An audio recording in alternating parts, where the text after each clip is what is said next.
क्या आपने कभी किसी ऐसी जगह का सामना किया है जहां कदम रखते ही ऐसा लगे जैसे किसी की नजरें आप पर जमी हो, जहां हवा में एक अजीब सी बेचैनी हो और सन्नाटे के बीच में सरगोशियों का एहसास हो? कुछ कहानियां महज कहानियां नहीं होती, वो हकीकत होती हैं, इतनी भयानक कि हम उन पर यकीन नहीं करना चाहते। आज मैं आपको कराची के बल्दिया टाउन में वाक़ई एक ऐसे घर की कहानी सुनाने जा रही हूँ जो सालों से वीरान पड़ा है।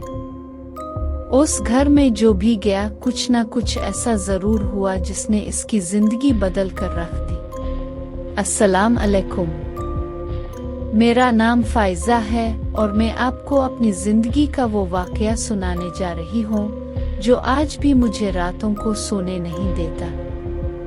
2016 में मेरे अबू को कराची ट्रांसफ़र किया गया और हमें जल्दी में नया घर ढूंढना पड़ा। बल्दिया टाउन में हमें एक पुराना मगर काफ़ी बड़ा और खूबसूरत घर मिल गया, वो भी बहुत सस्ते दाम।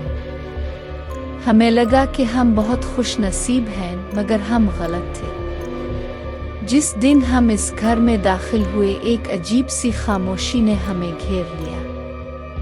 ऐसा लगा जैसे पूरा माहौल बोझल हो, जैसे कोई हमें देख रहा हो।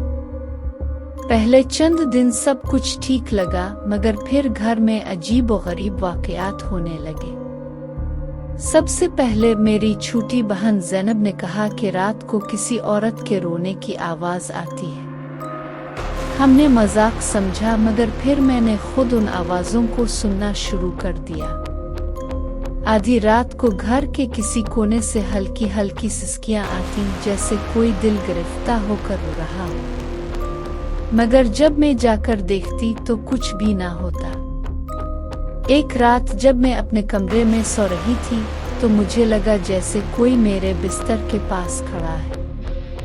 पहले मैंने नजरअंदाज किया, मगर जैसे ही मैंने आंखें खोली मेरा सांस रुक गया। मेरे कमरे के कोने में एक साए जैसी चीज खड़ी थी। इसका चेहरा नजर नहीं आ रहा था, मगर उसकी सुर्ख आंखें मुझे घोर रही थी। मैं चीख मार कर उठ बैठी, मगर जब उम्मी कमरे में आए तो वहां कुछ भी नहीं था। ये सब देखकर अबू ने मोहल्ले के एक बुजुर्ग से बात की और जो उन्होंने बताया वो सुनकर हमारे पैरों तले जमीन निकल गई। वो घर बरसों से वीरान था, क्योंकि जो भी इसमें रहने आता कुछ ना कुछ खौफनाक जरूर होता। किसी की माँ पागल हो गई, किसी का बच्चा गायब हो गया और किसी को रात के वक्त घर में चलने वाली परछाइयाँ नजर आती थी। अबू ने फौरन फैसला किया कि हम ये घर छोड़ देंगे, मगर जैसे ही हम जाने लगे अजीब व गरीब चीजें होने लगी।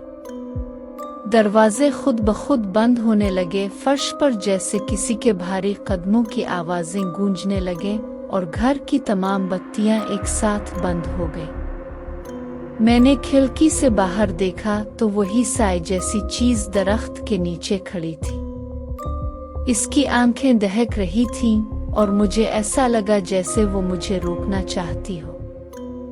हम जैसे तैसे बाहर निकले और उसके बाद कभी इस घर का रुख नहीं किया।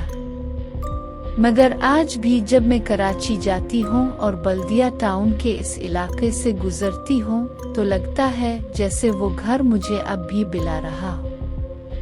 दोस्तों, क्या आपने कभी किसी ऐसी जगह का सामना किया है जहाँ कुछ ऐसा हुआ हो जो आम फहम से बाहर हो?